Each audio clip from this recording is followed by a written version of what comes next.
Greg, a bunch of folks are holding for you. 800-450-7876. Talk about Get Out. Let's go to Charles. He's calling from Chicago. He's on line 2. Charles, you're on with Dick Gregory. Yeah, thank you very much, Carl. You're the best talk show host for black folks throughout the diaspora, and that would be an understatement. Thank you, thank you, thank you. And thank you, my brother. And Carl, you deserve all of that. And bless you and your family, brother. Yes, and Mr. Gregory, I had the highest respect for you because when my wife and I went to see that movie, I came out, I said, this thing was nothing but about pedophilia against black folks. Trying to... Tell the one now, because we're not talking about Get Out. We're talking about the one that carried the award. Okay? Right. The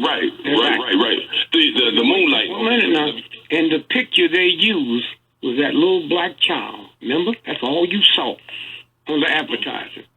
Until you go there and then you see this piece of filth, huh? With nothing but black folks in it, okay? Yeah. And I wonder how many of them was American black folks, huh?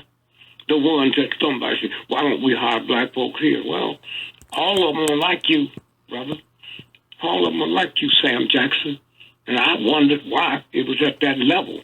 I'm the one that told the world King didn't die on the balcony. They smothered him to death in the hospital. Okay? And then look at that picture as we get close to April the 4th.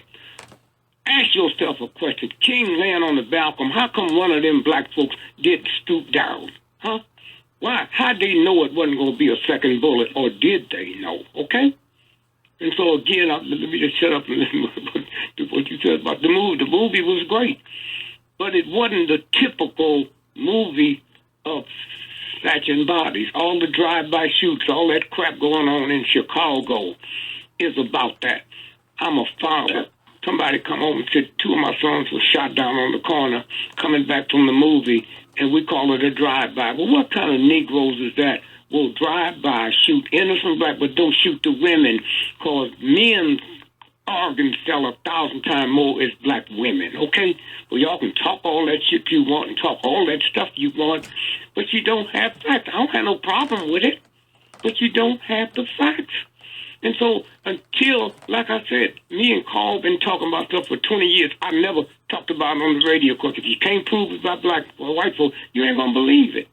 And so this is what I'm saying. All of this crap go down. And so when you sit, you don't go to the movie to be educated, but you get on the radio and talk stuff. You don't get on TV. And they got black folks as government agents that sell that filth along with everybody else. Hear this again. When that Cedric the Enter said in the script a white boy wrote for King wasn't nothing but a punk. And Rosa Parks didn't do nothing. She was just too tired to move her big, fat, white ass. Okay, black ass, okay? That's what he said. And then 3 weeks later, he in the White House. Not that he did it for the white, but white folks didn't see anything wrong with it. Okay? Had he said that about Mother Teresa, in a week he'd have been dead. Had he said that about Queen Elizabeth, in a week he'd been dead. I've been talking about drugs in the white community, and now they couldn't hide it back, okay? Now they couldn't hide it back. So when you see these commercials running now, they ain't for you. The number one drug out state in America is Utah. Ain't no black folks there. Them folks become church in the Bible's womb. This is a game they play. Okay, as we talk today, when you woke up this morning till now, 81% of all the OD drugs was white folks in America. Then it goes up after midnight. Why? Because your brain tells your heart to keep beating while you sleep.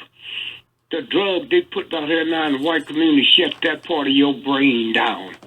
So after midnight, a drug addiction in the white community increases 93%, okay?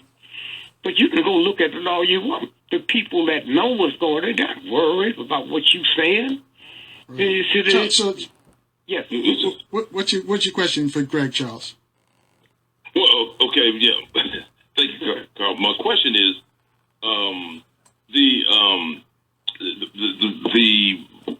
when the sister called in, Sister Sarah was talking about the DNA, and about she didn't want to actually see that. But wouldn't you say, Brother Dick Gregory, and thank you for all your experience you can convey to black folks what you experience and disseminating truthful information. But wouldn't you say there is some truth to our people going to Egypt and finding history? And second of all, the finding out about who we are or in the continent itself, and also, if you got to go to Egypt to find out who you are, then go to the University of Michigan. Most of the stuff we go see, they got it over here already. Okay. Okay. Well, maybe I didn't put it in the context I was trying to convey, but I think it is some relevance. Is relevant for us to go and because we've been slapped around and said we come from nothing. We're nobody.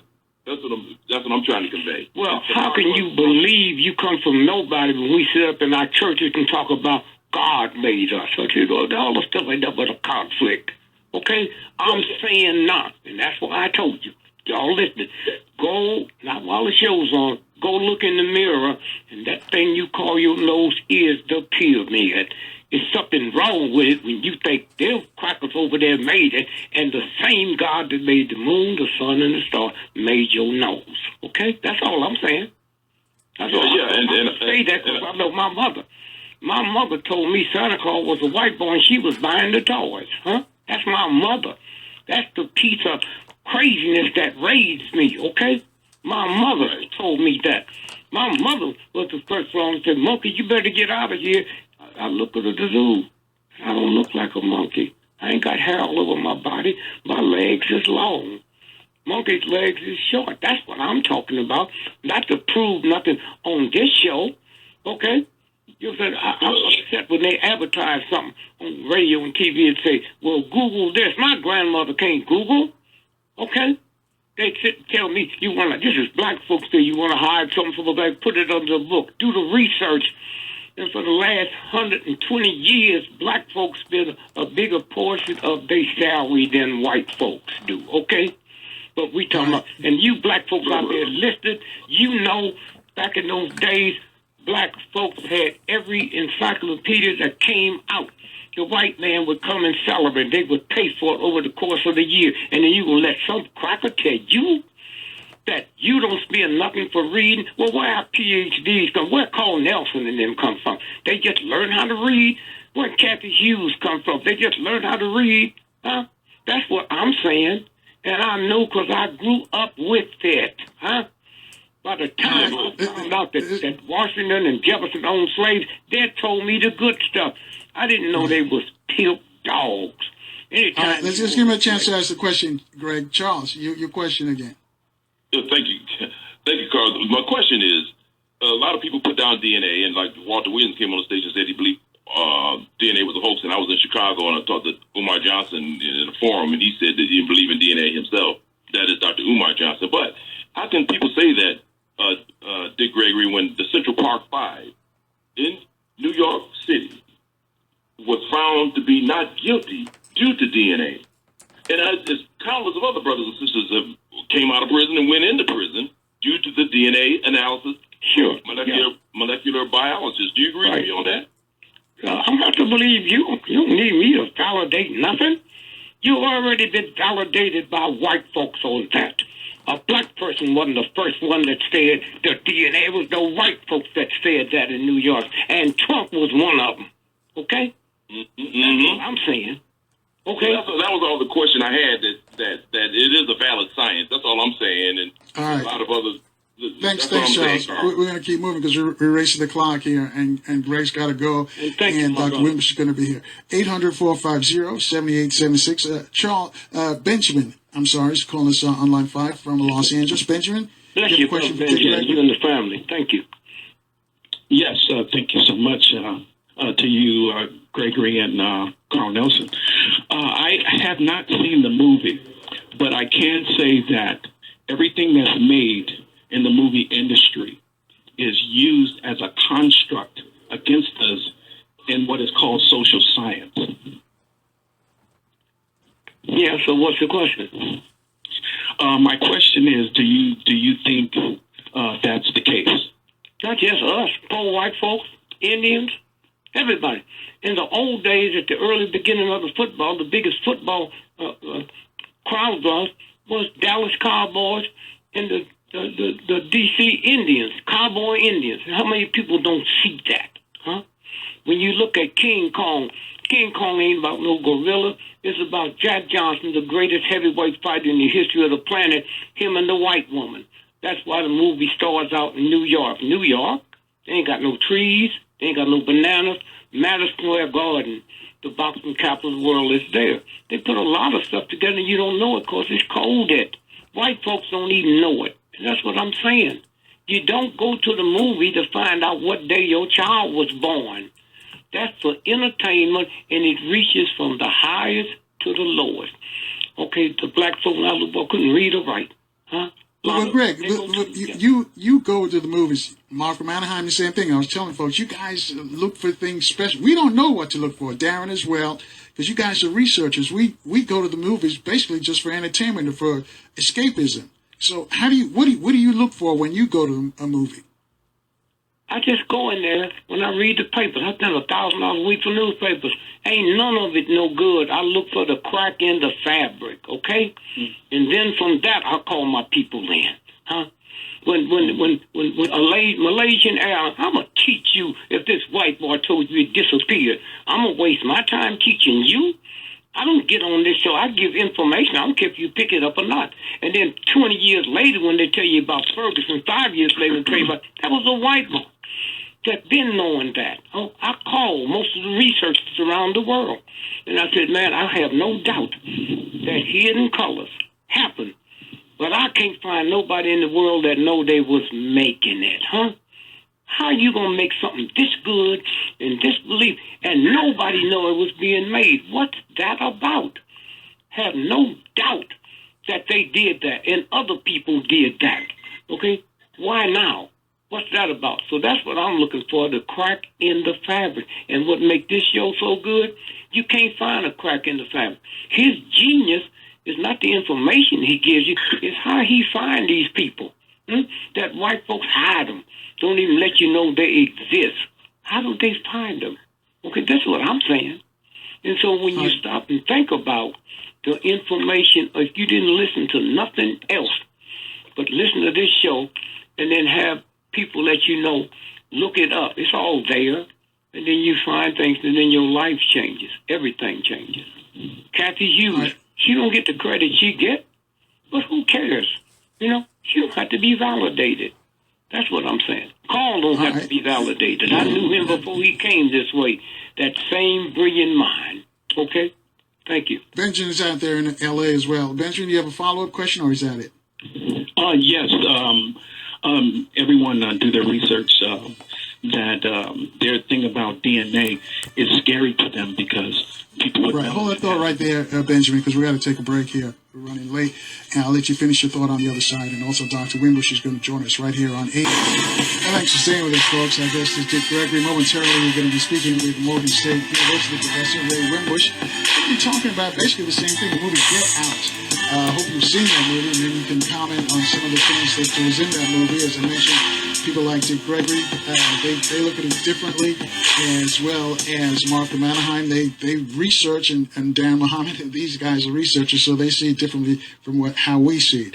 Before we left, we're speaking with Benjamin out in Los Angeles. So, Benjamin, I'm going to let you finish up your follow-up question or comment for Dick Gregory. Is Benjamin there on line 5? Okay, I'm not hearing Benjamin. Okay, yes. Can you hear me? Yeah, I can hear you now. Go ahead. Yeah, I can hear you. Okay. Thank you, Benjamin. Appreciate it. The reason they're so frightened of people of color is because we contained multiple strand DNA. Multiple strand DNA, and with that ability, we're able to naturally remote view while their institutions need naval intelligence. All right. Thank you for that. You know, remote viewing, that came up with the Ferguson case, Greg. I know you can get a chance to talk about that, but you came on here right after that thing went down, and you said that it just didn't add up. And now 2 days ago, they're showing that a new video with bolsters what you were saying back then. that it didn't go down like that. It wasn't a robbery. So I want to get your thoughts now that you've been validated. I know you don't need this video to validate what you said, but you did say call it 2 years ago, and now it's been seen on tape. Let me start it off this way. You're going to have Dr. B on, right? Yeah, Dr. B will be here tomorrow. Okay, y'all listen to that. The world would have never heard of him had it not been for this show. One of the brilliant minds on the... He didn't start off with nutrition and eating good and all that. He was a millionaire. He was the one... What did he invent? Hip-hop? Come on. He was in the music business. That's where he made his money. And he found out he was going to die. And something changed. And he went around the world. And when you hear him, you ain't going to hear him on NBC or CBS. Everybody walk up to me and they say, wait, man, you seen about all these health practitioners is dying? They're being murdered. Why? This white boy's trying to deal with population control, and you talking about eating good, right? That's what this stuff is about. But how do you come to that when you don't know it? Here's a brother sit here now, and he said, hey, man, let me tell you about DNA. You know, the black folks knew that 1 billion years ago. They didn't have laboratories. They didn't have all that stuff. How did they know it? And then now they're going to come up here now and trick stuff. How many of these folks do the research? I knew that King didn't die on the balcony. NBC didn't know that. NBC didn't know nothing about that. I know Ron Brown died from a bullet in the back of his head. How did I know it? The white folks brought me the autopsy that was doing. 7 white folks, and I cried because had that been me doing the autopsy and a white guy got killed, I don't know if I'd have brought the DNA, okay? So when we sit and we look and see this, and then they bring me the pictures, the plane never crashed. And who did it? Huh? Who did it? President Clinton, who y'all are stupid enough and ungodly enough to believe he the black this and the black that. He ain't nothing but a piece of junk. But y'all don't know that because you don't qualify to know it, because you don't listen to the people that you raised with. Right there, on the farm. Right there, y'all out there singing a song. Before I be a slave, I be buried. Mother, you singing that while you picking cotton. But when you talk about the people, when they say don't use the word nigger no more, did anybody tell you that it wasn't one black person in the room when that decision was made? Did anybody tell you that? All the black leaders, they wasn't there. So that's what that's about. You can turn it on and get it for free. I listen to stuff on calls, so some of the stuff I hear, I wouldn't drink of it, but I go buy me a case of it to support him and throw it away on the way home, okay? But y'all be sitting talking that stuff, and you don't back it up at all. You ain't supposed to back it up. I don't have no problem with that. It's when you come out here talking crazy talk and ask where the research comes from. You ask Carl how some of the biggest cats in sports would come to me when they had to sign a contract to get the drug. I can get the drugs out your body in 24 hours. I wouldn't tell you this had it not been for Marion Barry in his book. Said the reason I went to jail and I could come back and run for mayor, Dick Gregory. He flew in town, put me in a bathtub of water, and I went to take the test the next day and they didn't find nothing. This is what this is about. Who are you? What God? If you wouldn't take a child, an alcoholic, or drunk, or nothing, and you wouldn't have one child that'd be the most brilliant thing and another stupid, then what makes you think God did that? You don't need education to figure out certain things. And so this is what it's about. And so when you listen to this show and you hear people, what was it, Miles Davis' brother down and call into the show when them white men mess with them sisters at the swimming pool, and he blamed it on the mothers, huh? He blamed it on the mothers and then said on the show, my mother, we used to walk and talk, and I said, not Miles. Miles, I know Miles. And what you telling me what your mother did, it didn't affect Miles, so he wasn't in the group. And this is what the game is.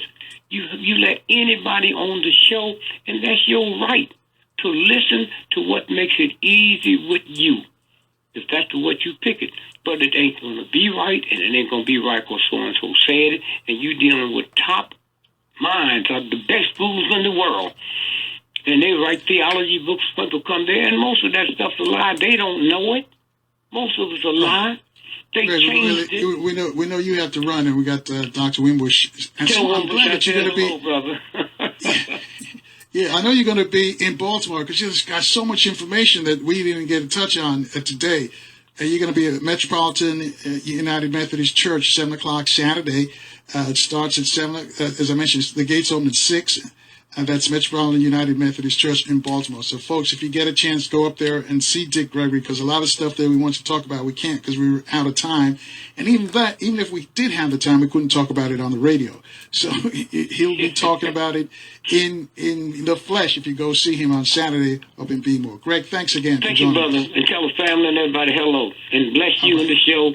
And Kathy Hughes for opening up a platform where the world can hear you, because you can be heard all over the world.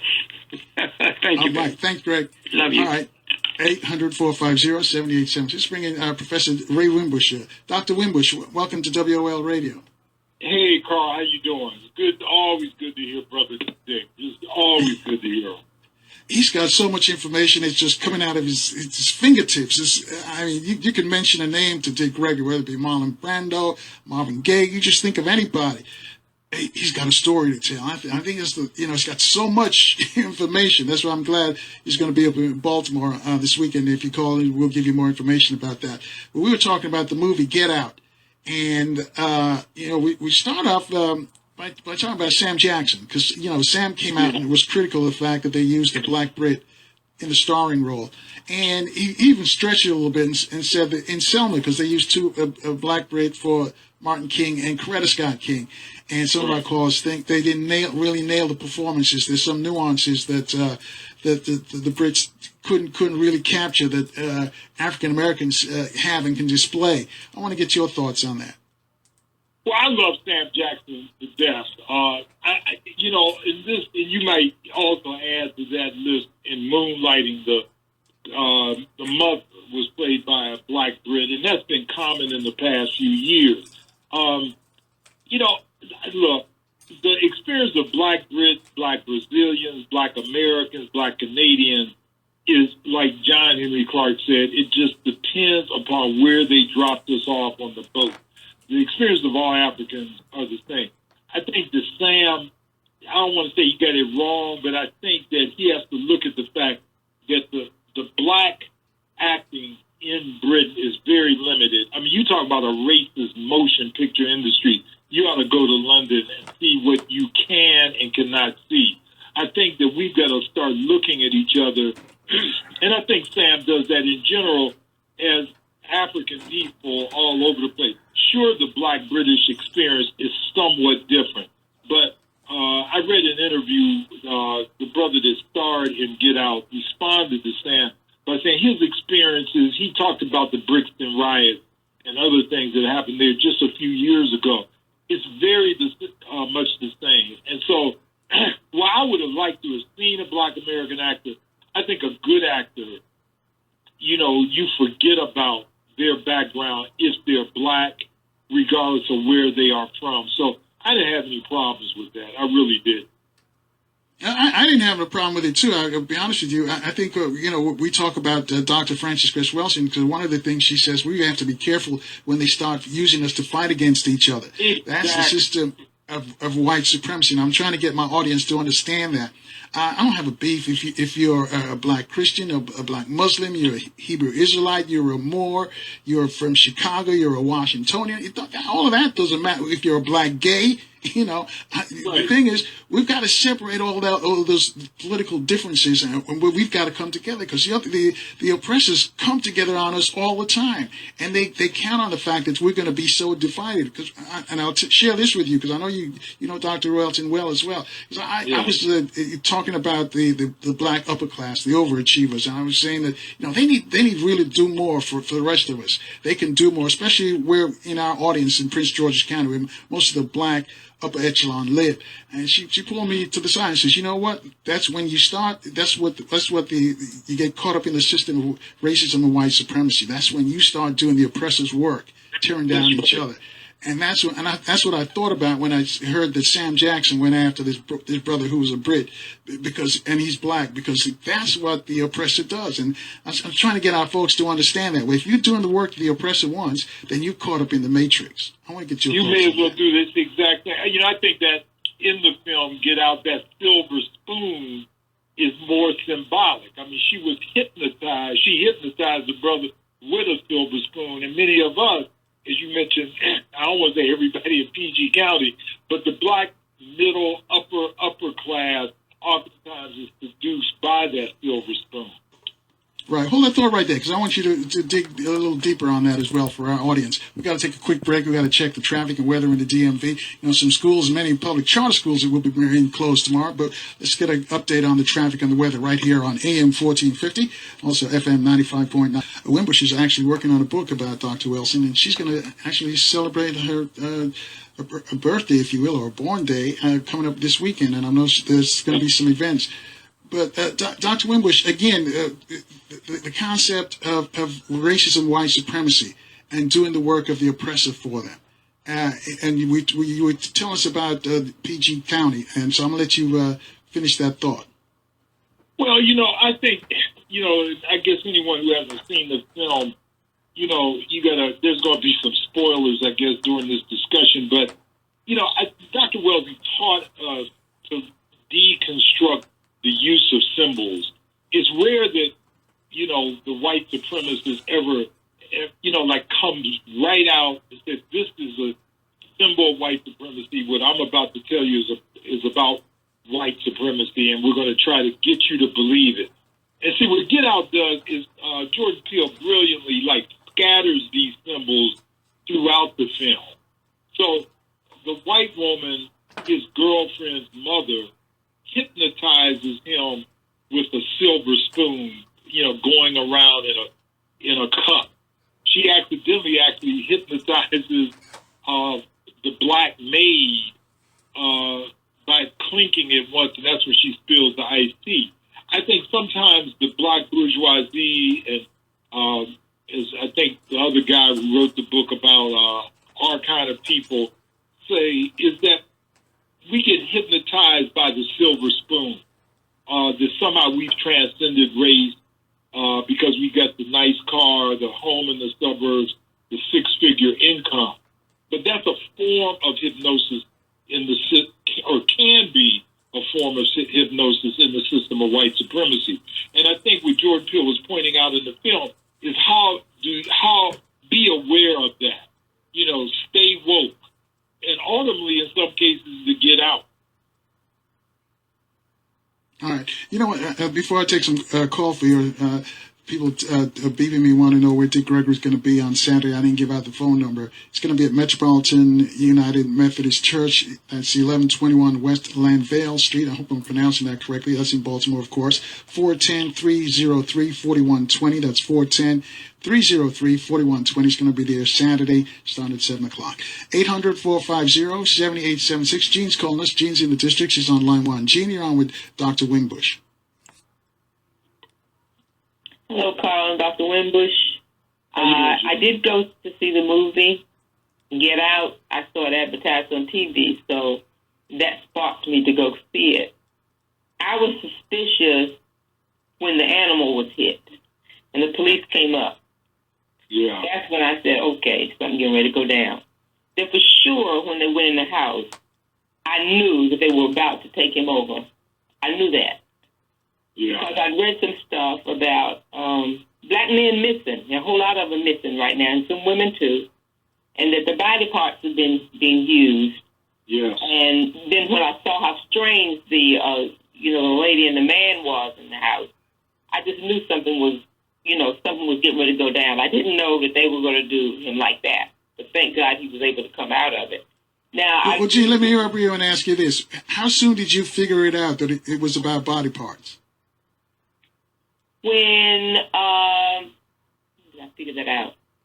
When that lady, when they look strange, The maid, and then when he walked outside, he felt funny. And he went outside, and then the guy came running at him.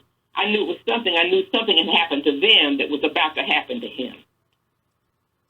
Oh, okay. Well, sister, you hit on a lot of good points. I mean, I think that one of the things about the body, I get it when I saw all of the black folks having hats on and the sister with a bad wig. I mean, I said, they're hiding something on their heads. And I just figured these people have been lobotomized. I mean, we all knew going into it was a horror film. And the idea of the black body, and as you say, still being divided up mysteriously. I heard Dick Gregory mention that right a few minutes ago. And, certain of our children who have been killed, missing body parts. But, and as Ta-Nehisi Coates says, that one of the whole strategies of white supremacy since its inception in this country is to control the black body in some form. And so I think, that Teal does this brilliantly in the film. He forces you to look at the black body and to see how white people see our bodies and how we see our bodies. Mm-hmm. And I mean, that line where he, when the father says Jesse Owens beat him, but he never forgot it. And so he steals the body of an athletic black person. And just a few days ago, in fact, I think it was yesterday, we read about this study where they said the perception of black males is that we are bigger, meaner, and stronger than them. That's what white people think about our body. So I think that's a core issue in the film. And one other thing I'd like to say is that Dr. Fuller was on yesterday, and he made the same kind of analogy that you just did about the upper crust, supposedly upper class people in our communities, and how we are divided by that, by us trying to show them, okay, not us, and I'm just using it as an analogy, people who think that, trying to show somebody who is less than it in our own community. Well, in this movie, I never thought about him I didn't know where he was born or came from. I didn't even know this young man who played the part. All I knew was that he was an African person, like me. And so I love Sam Jackson. I've seen everything just about that he's played in. And I just think that him saying that, he should kind of look at it in a different sense of knowing the system, start to know what the system of racism and white supremacy is. It's not all, but there is a system. It is vividly clear now. And what Dr. Fuller said yesterday and how that operated in the movie and how Sam is looking at, and I love Sam, is looking at the guy in Get Out. All of that is a part of that system of racism and white supremacy. And we have to start looking at that because it's all about money. The bottom line is, and when we die, we're going to be either cremated or in a coffin, and I've never seen any money going with them. No, you're exactly right. I think the other thing I want to add real quick to that is that if you notice in this film, the N-word is not mentioned one time throughout the entire film. In fact, these are not these Southern white folks with their thorn crosses. They're upper class. They would have voted for Obama the third time if he had run type of white people. And so I think that subtlety about how white supremacy can sneak up on us, if you please, is very well portrayed in the film as well. And did you also notice how he took him around so he could see and vote for Obama? That's their whole game, Exactly. And then if we fall into that, then we're lost. We're lost again. And let me ask one question to Carl. Dick got off before I could ask him this question. Okay, go ahead. Now, if I could be wrong, but I think I heard him say at one point on the show that Ben Carson did not do the surgery at Johns Hopkins. Did I hear him say that one time? Yes, he did. There was a team. It wasn't Ben Carson by himself. There was a team. Okay, because you know what? When he did the immigrant thing last week, saying that African people were brought here so they could get a better world for their children as immigrants, I was real suspect, because that came back to me. I was suspect as to whether he even did it at all. No, he was just part of a team. It's somehow, the other guys, they didn't care for the credit that much, but you'll research it and you'll see he was part of a team, and they make it sound like he was the chief and he did it all by himself. It didn't happen that way. In fact, there's a question how much he really participated in that operation as well. Yeah. Okay, But again, once I heard this, you've given me more than I thought, because we were led to believe that he did the operation. right, by He himself. separated the twin. Right. And so And an operation like that, it's never done by just one person anyway. Right. I didn't think so. But did he do any separating? I don't know if he did or how much he did, but he didn't. People are giving him credit for the entire operation. That's not true, and that's what Greg was saying. Okay, that's what I wanted to know. I really want to clear that up with him because I wanted to be sure that I heard him say something like that.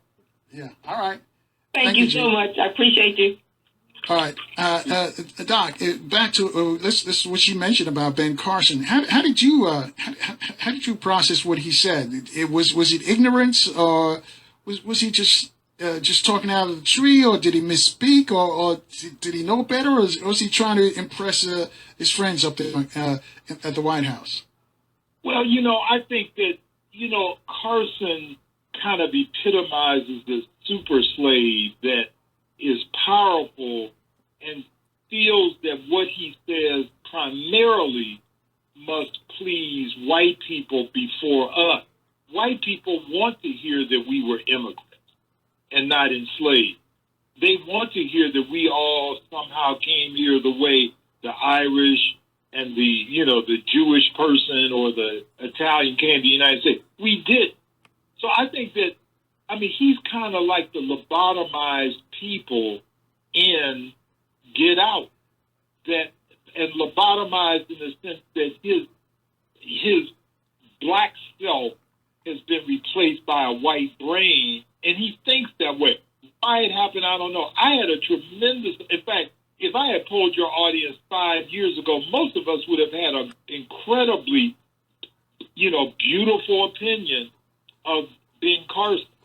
Right. Hold that thought right there, Doc. We're going to take a quick break. I'll let you finish on the other side. We got some folks who want to speak to you as well. You too can join the conversation with Dr. Ray Winbush. Reach out to us at 800 is from Morgan State University, Professor Ray Winbush. And the number to call to speak to Professor Winbush is 800-450-7876. And Professor, I'm going to let you finish up what you were saying before we left for the break.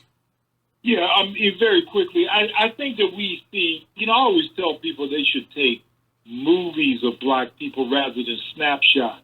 So if we take a movie of Du Bois, we see the early Du Bois, railing against Marcus Garvey, kind of color struck, especially in 1890s and early teens and stuff like of this last century. But then if you take a movie of his entire life, you see him dying a Pan-Africanist and being buried in Ghana. I think the same thing with Ben Carson. We got to look at his life. I looked at it years ago as a brilliant surgeon from Johns Hopkins who grew up in Detroit and did a lot of bad things before he did a lot of good things. I don't look at him the same now. I think that we got to look at our people, how they evolve through time. People forget that in college or in law school, Clarence Thomas was a member of the Black Panther Party while he was at Yale. Clearly, he has evolved or devolved into something that is quite different from that. So we got to look at our people not as a snapshot. We got to see Malcolm Little, Malcolm X, and El-Haj Malik al-Shabazz, all three of them out. And we got to do that with Ben Carson. I think it happens to all of us. We're evolving as a people. Because Malcolm said that we're in all as conscious as we were 5 years ago as we are today. So I think right. I think you're absolutely correct on that. That's exactly right. So, and again, right. I think we'll keep going into Get Out. All right, because I got some folks who want to talk to you. 800-450-7876. Go to Philadelphia, line 2. Ralph's waiting for us. Ralph, you're on with Dr. Ray Winbush. Hey, good afternoon, Carl. Good afternoon, Dr. Ray. You know what? I agree with you, Dr. Ray. You said something that I believe a lot of people missed in that movie. And I remember this British guy told me in 1995. He said, if you look around and everybody appears to be crazy, everybody appears to be doing the same thing, and society is just lost, he said they're hypnotized. He said the thing about it, people have to be deprogrammed. And I always remember he told me that until this movie. And I said, like, wow, there it is right there, because, you know, it's just like Dr. Ray, and I know it's happening you call, the first time you will hear a record, you can't stand that record. It's horrible. But after the second or third time, it's one of your favorites. So they've been using this on us for a long time, and that's why when we do see, like, certain brothers and sisters like Dave Clark, Ben Carson, Kanye West, look at them very carefully and say they're not all together there, because they have been programmed by the best, brothers. So that movie, I'm telling you, it was one of the weirdest things I've ever seen. But it just lets me know that movie, Frankenstein, always been here. It's just that we're now finding out about it. You know what I mean, Dr. Ray? No, you're absolutely right. And Ralph, dig this. Look at how, remember in the movie where he takes the picture of the brother, his camera flashes, and for that brief moment, the brother, that's when he yells out, "Get out, get out." And then he uses that run. At the end of the film, he blinks it again to the brother that was ready to kill. And symbolically, again, as Dr. Welding would talk about, that little bit of light, I think if we can share light with our people, knowledge of self, looking at our history and our culture, just briefly, it can momentarily bring us back from the lobotomized position that many of us are already in. That's correct. I agree with you, man. But this lets you know that even when we look at watch television or these programs, they even tell you television program. You have a lot of people still out here crying and thanking Obama over his 8 years, and I can't understand it. They've been programmed to love that man for some, and you know, and I see it like clear as the nose on my face when I look in the mirror. This stuff really exists, and that man from Great Britain, like I said, he was the first one that ever told me that.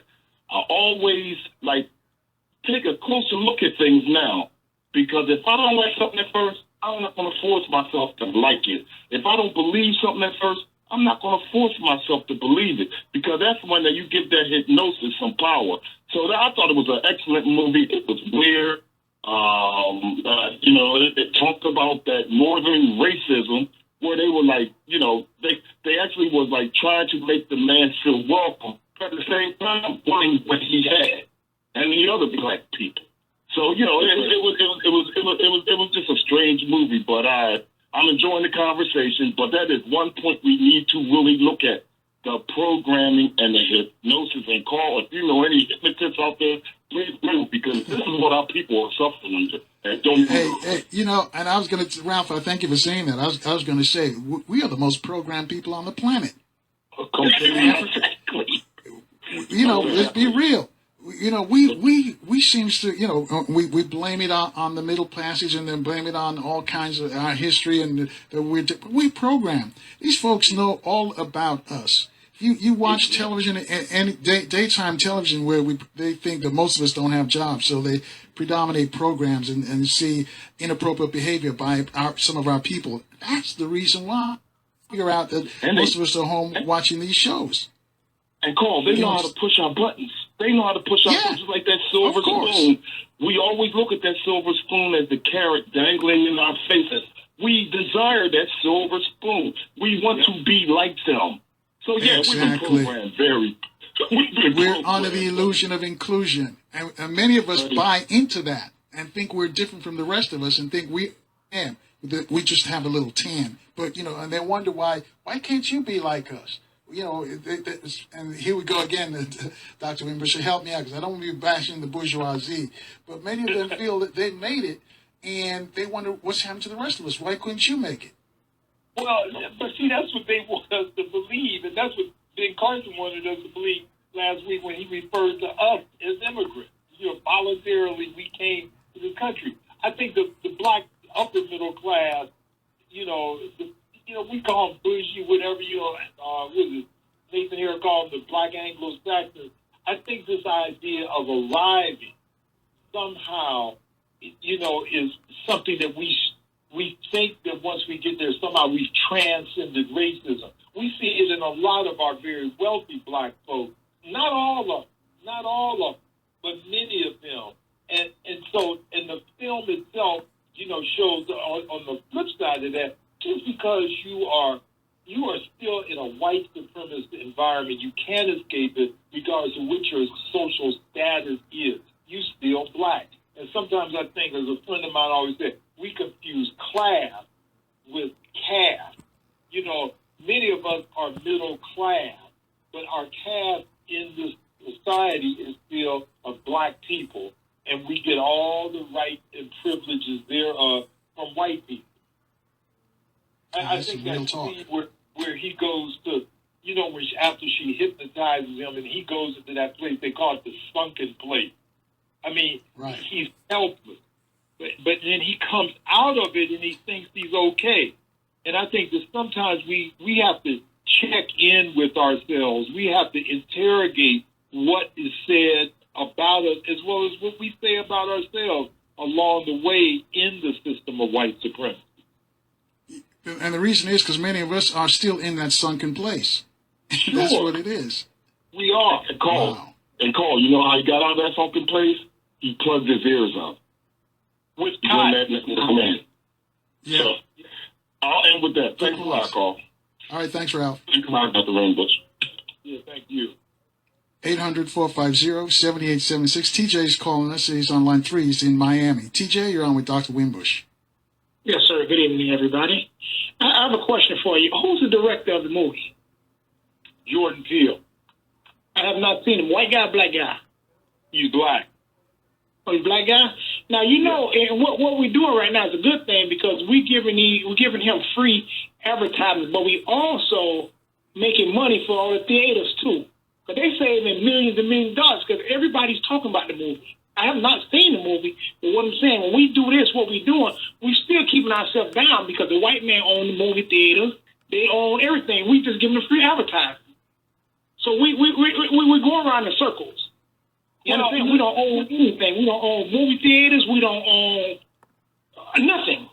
But we just sitting right here. Everybody's talking about it. Go see it. Go see it. Everywhere I go, everybody's telling me to go see it. I'm like, why should I go spend my money? We're trying to get our money in our own community, but we're not doing any better.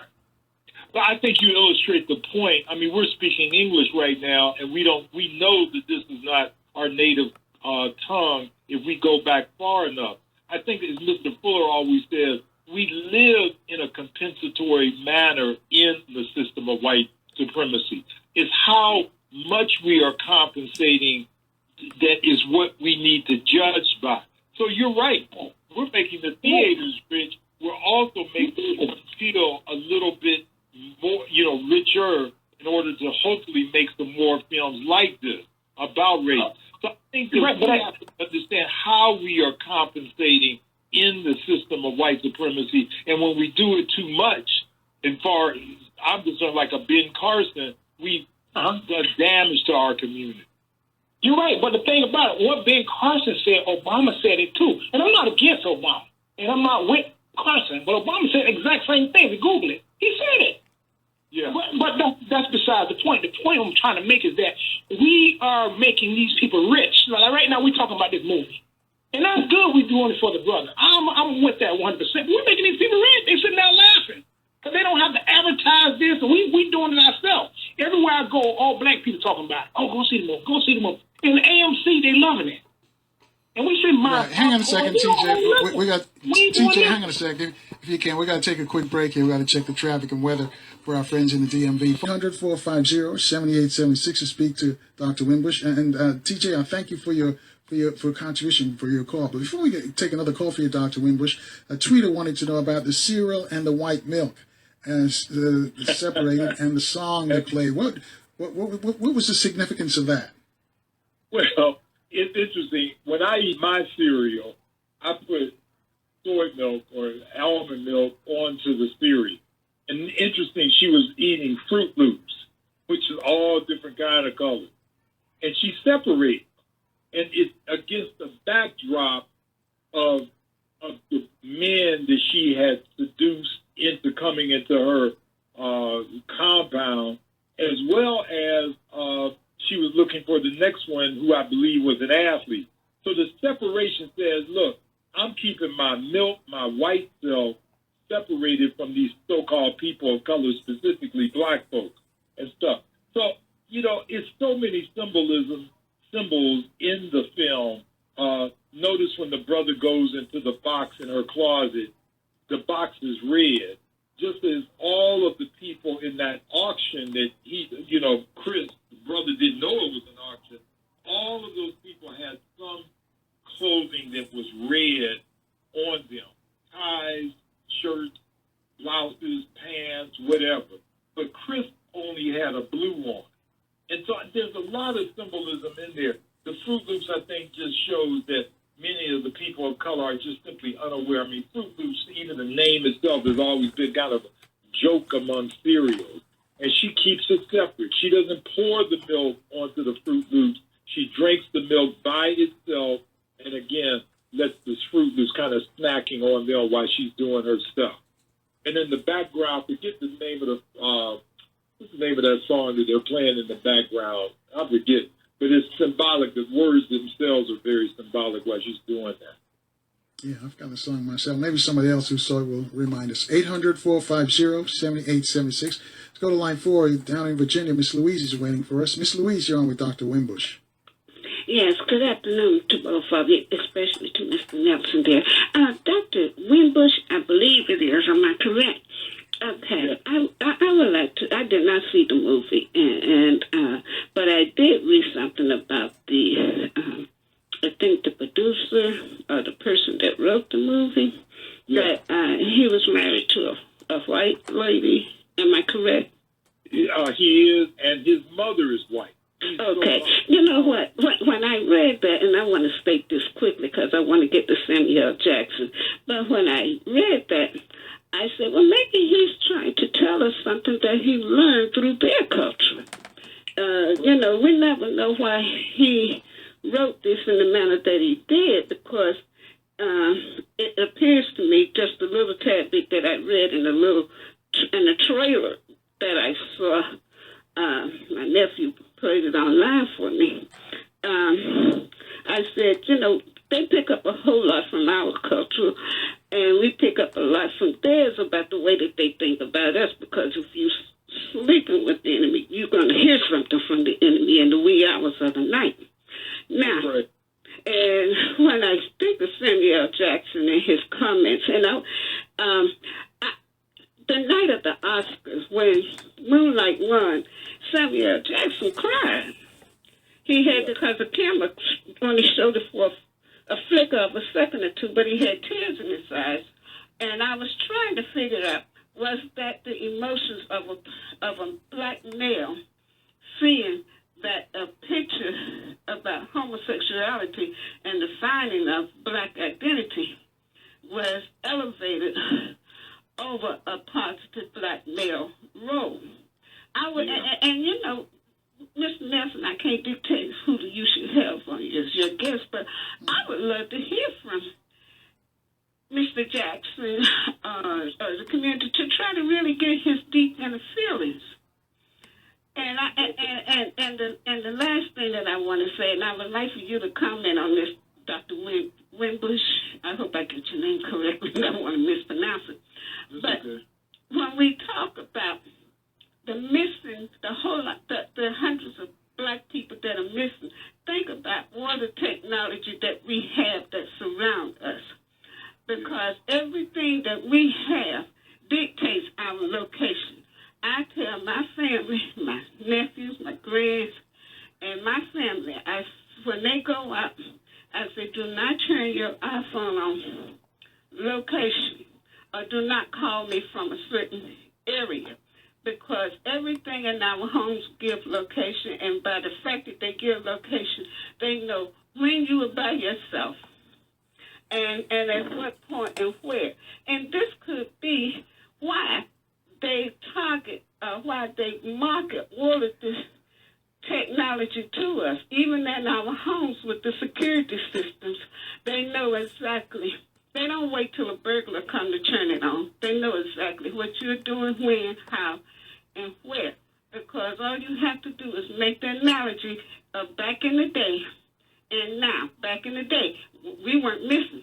We didn't come up missing. But now, we're all over the place. And I would like for you to comment on that. Thank you. Thanks, Miss Louise. Ms. Louise, that was just all of that is all good. I mean, real quick, I mean, you're absolutely right about privacy. There's an article that was written about 10 years ago called "With the Birth of the Internet Came the Death of Privacy." And we see that. I mean, we see that in the recently released stuff about the CIA, the location stuff. I don't know how much of what we are saying, doing, texting, emailing, Facebooking, and all of this stuff, I'm sure that the vast majority of it is stored someplace. Insofar as Jordan Peele being married to a white woman and as well as his mother being white, I mean, there's been some black psychologists in the social media who have said that this film may be an unconscious discussion of his own situation. We don't know that. I'm not in Jordan Peele's mind, but it is interesting that the key protagonist, white protagonist in this film, is his girlfriend, and the mother, and her mother. So, it's all of that is subject to psychoanalysis or whatever, but it's interesting. And as far as, Sam Jackson, I think one thing that was missed at the Oscars real quick was how Denzel responded when Casey Affleck won Best Oscar. Look, I saw both of those films. I'm not talking. Manchester by the Sea was the most boring film that I saw during 2015, and one of the greatest films I saw during 2016, I'm sorry, was Fences. And I think that, Denzel Grimace spoke tons of words. Samuel L. Jackson's Tears and Moonlight, I'm not sure about. I don't know what that was all about. Maybe Carl can get him there and ask him directly. We'll see. Right. I'll reach out to him. I have the producers reach out to him. Another thing I want to point out, too, the girlfriend was a daughter of Brian Williams from NBC News. So that was interesting as well. That she played, that's his daughter. I did not know that. Who played the girlfriend, Chris's girlfriend in the movie.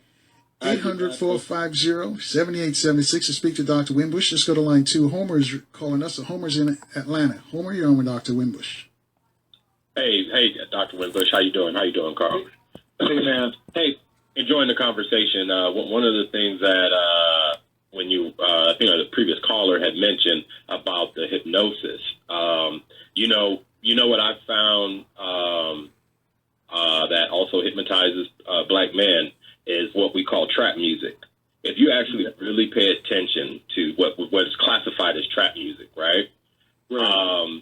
It has very, very deep bass that you will also hear in those same frequencies you will hear in a horror film that rumble in the background, right? And then the higher frequencies, right, of the, I guess you can call it the melody. It took me a while to pick it up, but they're actually from horror movies. They are. They're from horror movies. Let me jump in here for a second, Homer. Have you heard Dr. Leonard Horowitz? Yeah. No, I mean, I know who he is, but I don't really know. Okay, because he's done a lot of study into those different beats, because he says that you're talking about the music can hypnotize you, and the music can make you be angry, and this is what a lot of the music he's saying that our young people are playing, and sometimes they don't go into the studio with that, and it's remixed, and it comes out that way. So when he reaches the ears, everybody's angry and mad at each other because of the frequency at which it's on. So if you get a chance, and those people who are listening haven't heard Dr. Horowitz, he was here about a couple of weeks ago, just Google his name, Leonard Horowitz. He's based in Hawaii, and you'll see all of that stuff come up. Yeah, well, it would make sense, because if you, I live in Atlanta, so recently we've had a few crimes with dealing with, young black teenagers, 15, 14, 16, and these are, some pretty horrific crimes, but the music that they listen to, and trust me, I grew up on hip-hop, so I try not to knock hip-hop because I grew up on it, but, this seems to be something different than what I was listening to back in the 80s and 90s. Yeah, You know. real quick. There's another book by Daniel Levitin called "This Is Your Brand on Music." I've read it. If you get a chance, read that. I mean, music does things to us that we aren't often aware of. There's more than a coincidence. A drum is always used, and regardless of culture, when entering into battle, like in a war, it appeals to a certain part of the psyche and stuff like that. And I think sometimes we underestimate that. I had the privilege a few years ago, real quick, to speak to Chuck Jackson. He was the big R&B star back in the 60s. He told me something I'll never forget. He said, Ray, you know, music turns around in the African community. He said black community once every 8 or 9 years. So we had disco, R&B, house, you know, all of it. But he said hip-hop has stayed in our community longer than any contemporary music. Now, we've got jazz, of course, and other forms. But usually our music turns over. And he was questioning why hip-hop has stayed in our community so long. His answer is that he thinks it's programmed to teach our people to be and act a certain way, and he feels it has to do with violence. I love hip-hop. Would never condemn it. But some of it, just like some other music, is not good for our children. It just, some of it is. All right, I think he left us. Anyway. No. Oh, I'm sorry. Go ahead. No, and the other thing I would add on to that is that you know, when it comes to how it's the marijuana, because like, you know, the marijuana, my dad or your dad used to smoke back in the 60s and 70s, and the same marijuana they smoke now. And then, you know, when they talked about going to the sunken place, when I tied in the frequency of the trap music with the low and the horror film of the high, and then you smoke the marijuana they smoke today, which I don't believe is marijuana. I'm going to pretty much stick to that. That sends them to that sunken place, and then they come out as do these crimes, and you're like, oh, that's horrible. How could a 15-year-old kid do this? And then when you see them in court 3 days later, they're in shock because they don't even know what happened.